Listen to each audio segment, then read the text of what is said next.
hello. My name is Mara, and welcome to Books Like Whoa.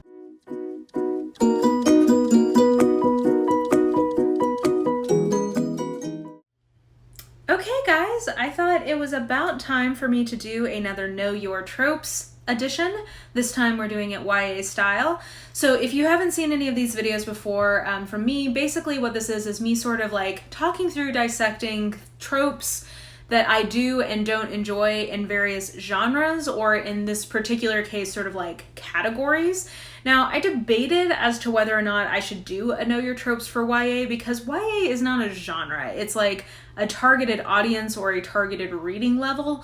But that being said, it really is used as a marketing category to like herd people towards specific types of books. And I do think that YA books have kind of developed their own tropes. I think they've definitely developed some sort of norms and kind of things that you see a lot of versus things you don't see as much of. So insofar as I do think that you can meaningfully group what is or isn't typical about YA together, I decided I would go ahead and just call it a genre, or call it like a thing that merited its own kind of Know Your Tropes video about. But that being said, I do just want to caveat and say that increasingly, let's back up.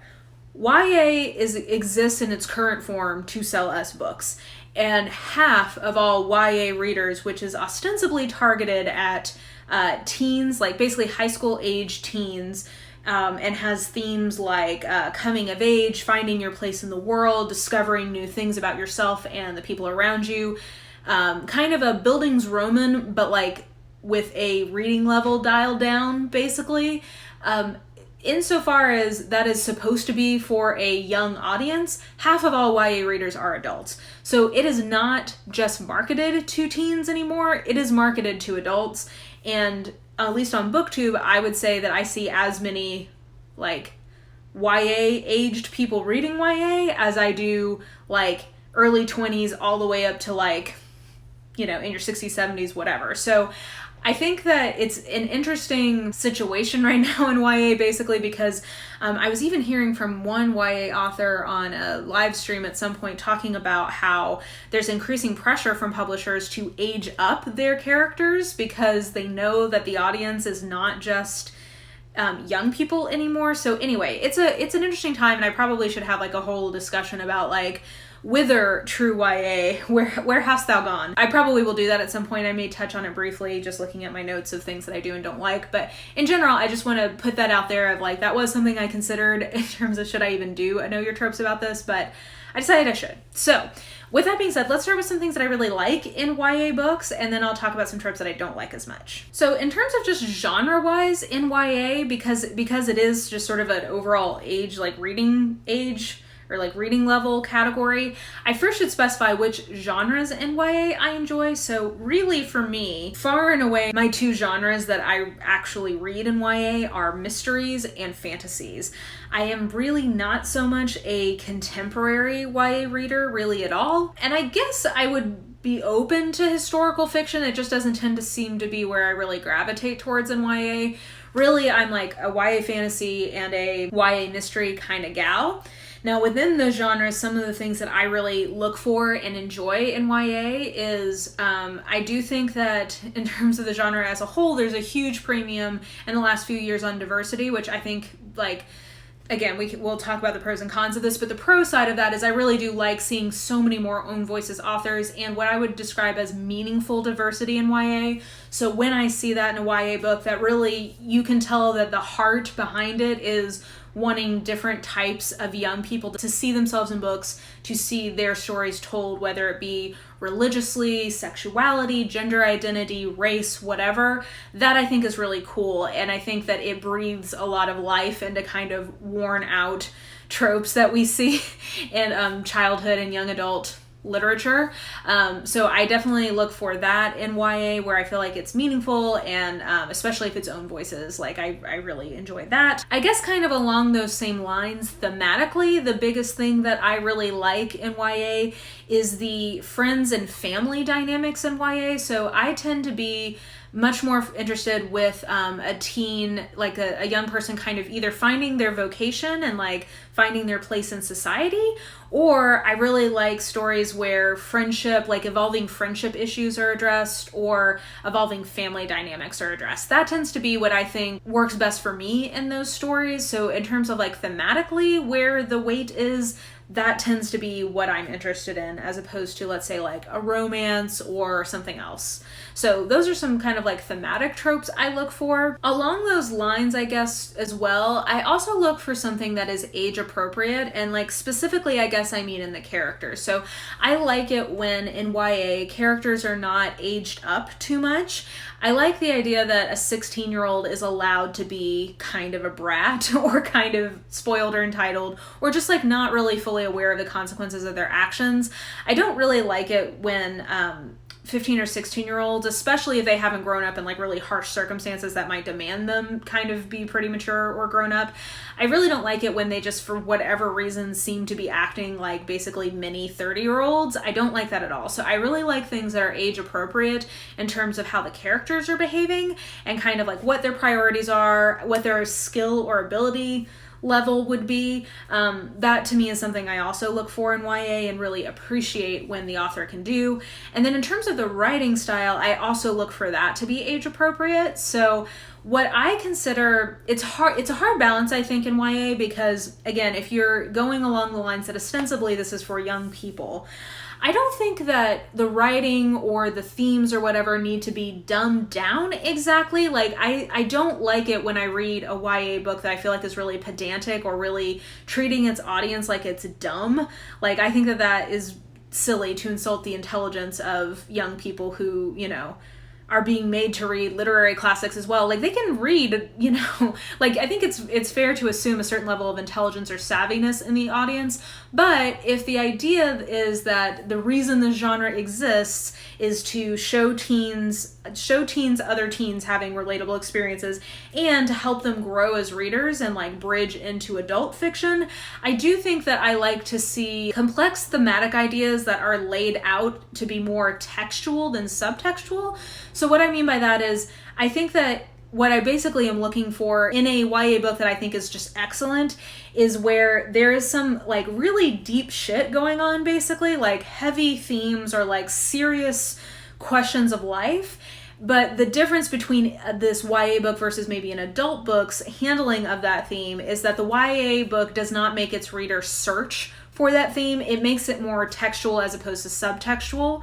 And I think that's why probably I enjoy YA fantasy so much, because fantasy and sci-fi are just so easy to have metaphors to our world. Like, that's just one of the easiest ways to kind of make comparisons in a way that is not just like sitting there being didactic, but is also not super hard to spot. So that's kind of a vague thing to say, but that really to me is what I think excellent YA does, which is it is able to have some level of abstraction to its theme, so it's not just sitting there like a children's book saying like, and that's why it's important to be friends, but it's also not making it like super hard for growing readers to kind of pick up on like what the author is really trying to get at with the story, if any of that made sense. And I'll talk about some examples of this so I can get a little more concrete at the end. And then in terms of tropes, it was kind of hard for me to figure out like exactly what is specific to YA, or like something, a unique trope like in terms of setting or like plot device that YA has that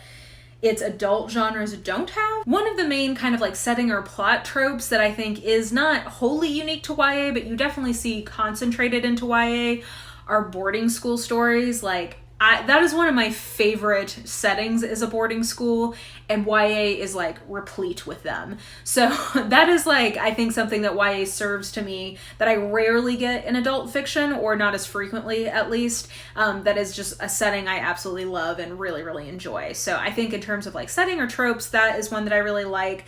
And also just like along with that, when young people are being like trained and learning, like I like seeing a lot of those classroom scenes. So if that is like a huge piece of what the story is, I also really like that YA tends to have a lot of that. Okay, and then moving into some things that I don't like as much. So in terms of sort of like the bigger genres of literature in general, the YA flavor of a romance is one that I do not tend to like. And that is because part of what I like about romance is that at the end, you believe that these two people are going to be together forever. Now, in most YA, I think that is laughable. And therefore, the romance piece of YA in general just doesn't really work for me because I'm like, honey, sweetie baby, you are 16 years old.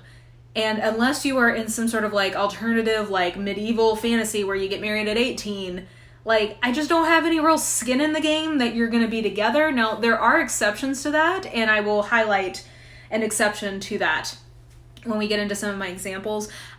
There's exceptions to, on both the pro and con, there's always going to be exceptions. And so like, I think those are actually helpful for me to explain why they're exceptions.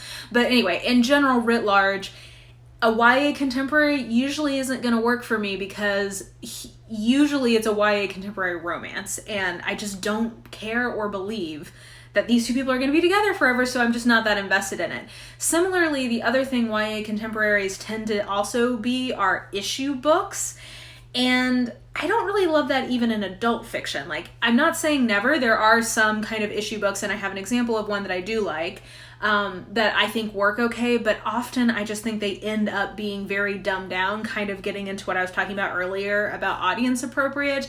I feel like YA romance often is like too adult to make it plausible so it isn't age appropriate, or issue-wise is too simplistic and too dumbed down, and therefore I just think is insulting its audience's intelligence. Like, to be totally, okay, gonna get some hate for this, but like sick lit in YA, I think by and large has this problem. I DNF'd The Fault in Our Stars because I felt like it was very sick lit, very like that whole vein of YA contemporary I just find really cloying and unreadable, to be totally honest. And I'm not trying to yuck other people's yums there. I get that there's other people who really enjoy that. The other thing is I think issue books in general seem overly engineered to make you cry, and I just find that to be disingenuous and not an enjoyable reading experience for me. I feel the same way about that in adult books that are kind of like Nicholas Sparks of the world, things like that, where I'm like, this is melodramatic in a way that is meant to elicit a very cheap emotion from me, and I resent that. And I feel like a lot, in my experience, and granted, my reading as an adult of YA contemporary has been limited because of these experiences. But so I'm not saying that this never is done well. I have an example where it is, but I'm very wary of YA issue books because I just tend to find them to be really tonally off-putting to me and kind of repulsive, to be totally honest. If I'm just being honest in terms of my own taste. Kind of along those lines, and I think, I'm realizing that the word that unites a lot of these things I don't like in YA is melodramatic, so I don't really like anything I don't like a lot of angst. I don't like angst in general in books. Really, the only time I have much patience for that is in a literary fiction book, and I honestly think because usually I feel like the author has done the work to sell you on the interior life of the person to the extent that it doesn't feel melodramatic. So I don't tend to like really angsty YA because, again, I feel like a lot of the times the thing that somebody is being angsty about is just like, sweetie, in 10 years you're just not even going to remember this. And I totally get that it's helpful for young adults when they're going through that to have somebody relate to their angst. But I think as an adult reader reading back into the genre, I'm just like, I don't like, especially in a fantasy where like, wars are happening or whatever, and then they're like super angsting out about like, does this guy like me? I'm just like, maybe focus on like learning how to shoot this bow and arrow, because like I am worried you're gonna die, and I totally get that you're hormonal and are having underwear feelings for the first time, so like I get it fucks all of our minds up, but like right now maybe focus on not dying. Like let's make that our focus right now.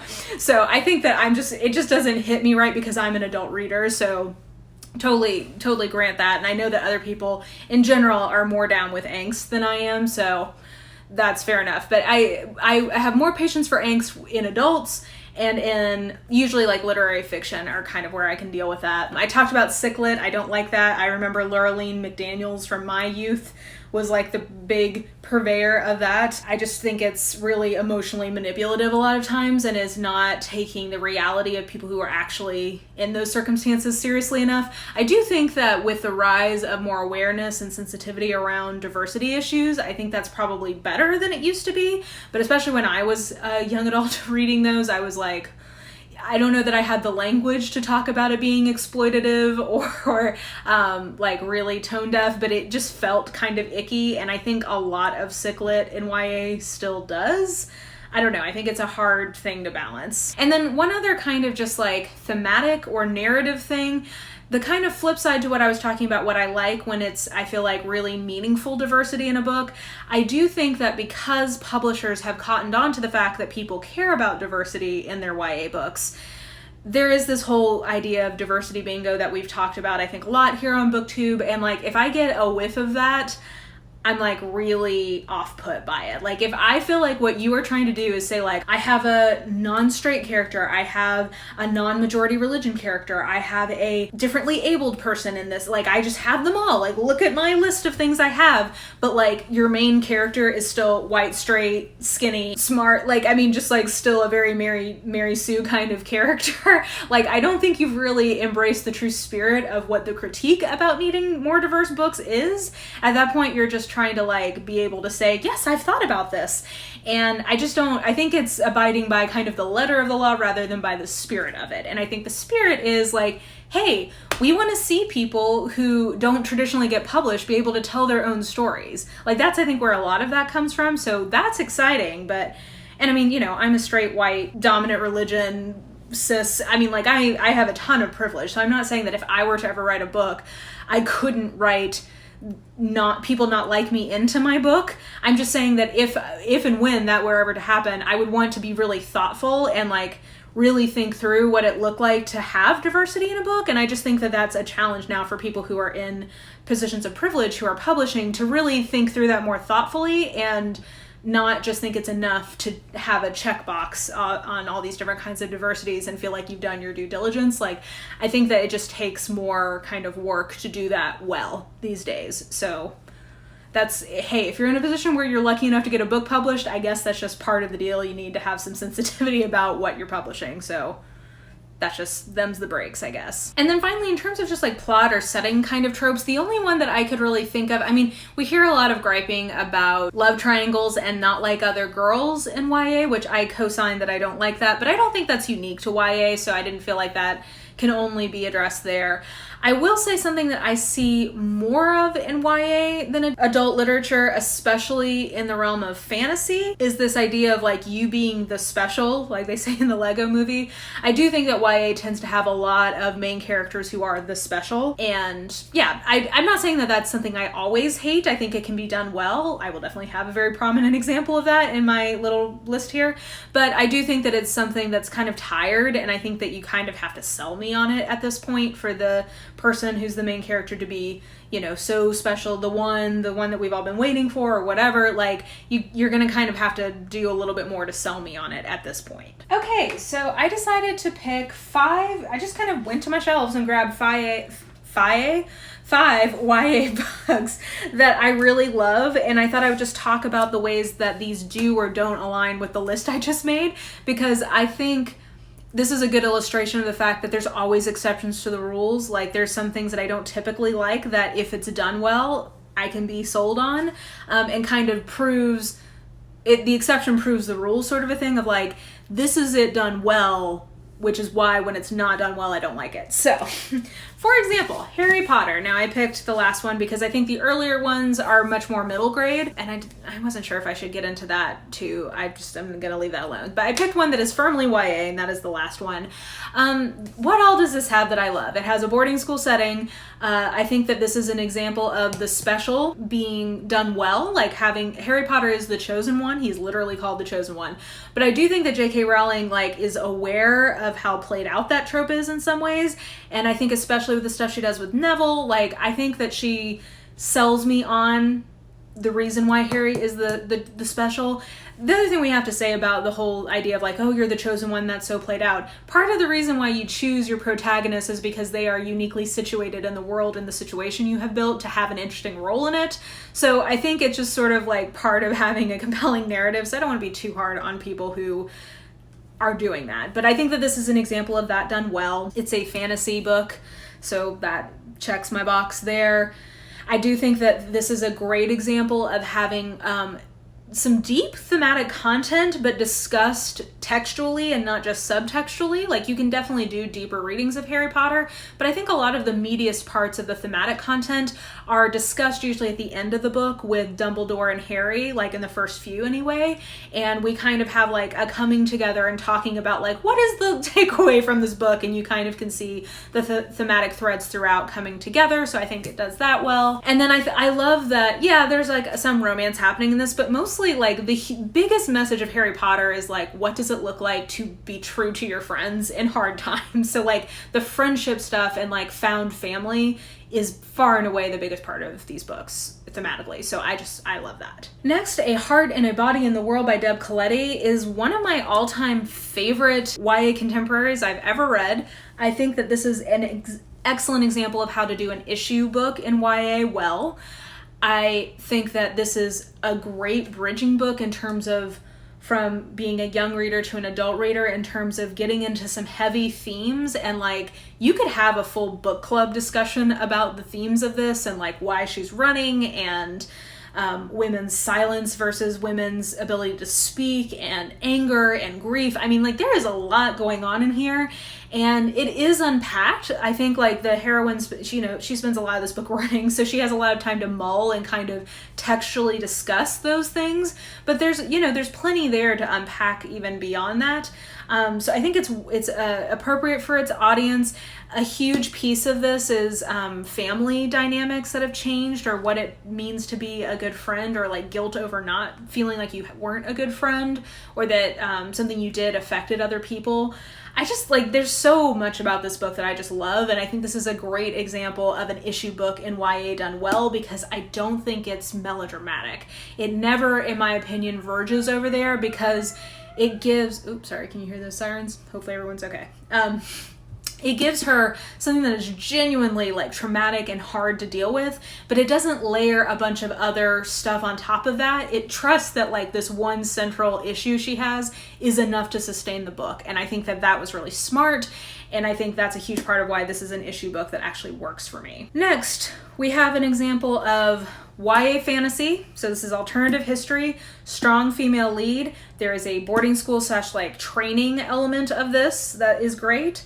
It has diversity, like meaningful diversity, where the diversity is a huge part of the thematic content. This is basically an allegory about respectability politics and the idea of passing. It is own voices. It is just like one of the most perfect YA books I've ever read, in terms of just like, yes, this is what YA can do well, which is talk about really complicated things with young adults. Like, this is just so, I just really love this as something aimed at teens. Now, I know that some people didn't love this in terms of like the fantasy elements of it, and like that's very much your mileage may vary, that's fair enough. But in terms of like something that I think is good YA in terms of the stated audience, I just think that this is a great example of it, and it checks like pretty much all of my boxes of what I personally enjoy in YA and wish teens would read. Next, an example of, well, first of all, this is a YA mystery. This is probably my favorite YA mystery series, The Naturals by Jennifer Lynn Barnes. Did I mention, I never actually said the name of this. This was Dread Nation by Justina Ireland. There's going to be a series of these. I'm very excited to see where it goes. I forgot to mention that. So, The Naturals by Jennifer Lynn Barnes, YA mystery. I like that a huge piece of this is like family and finding out like the secrets of your family kind of a thing.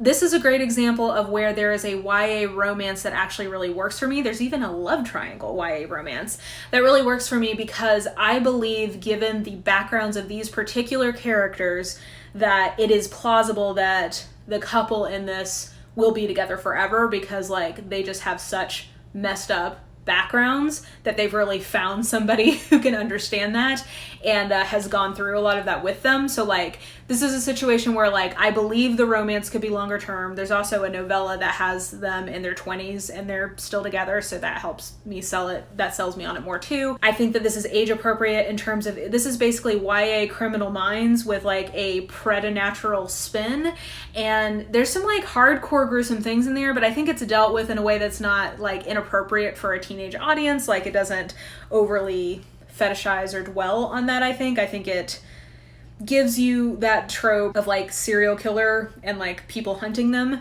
without it being not age appropriate, basically. This is, I just think, a really great example of YA mystery. Oh, and it also kind of has like a school element because they're learning how to be profilers, so kind of a boarding school element. And to that end, the other one that I grabbed was Truly Devious by Maureen Johnson, and I grabbed this because I think, you know, YA mystery, it has like a true mystery. Like The Naturals is more of like police procedural. This is like an actual like going into the past to solve like a cold case kind of thing. And it's set at a boarding school. I think it's age appropriate. I like some of the kind of first relationship things in here in terms of like the coming of age piece of it all. Yeah, I just think that this is another good example of YA mystery. I'm very excited for the next one. We'll see if I like it as much. Maybe it will color my feelings about this first one. We'll see. So yeah, those are some of my thoughts about Know Your Tropes, or Know My Tropes anyway, for YA. Some things that I like and don't like and why. I wouldn't say that I've been reading more YA in the last couple of years just because, like, to be totally frank, I just think the quality of it has improved significantly in the last couple of years, at least in terms of what I'm interested in reading. So I wouldn't, there's tons of other booktubers on here who could give you more authoritative, like, here's what YA is, and like, here's good examples and bad examples, yada, yada, yada. I'm definitely not trying to claim any sort of authoritative status on being like the aficionado of YA, but like this is just my experiences with it, what I personally like and don't like, and I would definitely be interested to hear what you like and don't like in the comments. Part of why I do these videos is I hope that by kind of talking through what my preferences are, it gives you a moment to sort of think about what your preferences are. So that's the purpose of this, not to convince you that I'm right, that these are the best tropes or the best things about YA, just that these are what I personally do and don't look for in a YA novel. So, with all that being said, definitely let me know any thoughts that you have about YA in the comments. And if you enjoyed this video, please like, subscribe, follow me on the social medias if you are so inclined. I have all that information listed in the description box below. And I think that will do it. Hope you're having a lovely day, and I will just talk to you soon. Bye!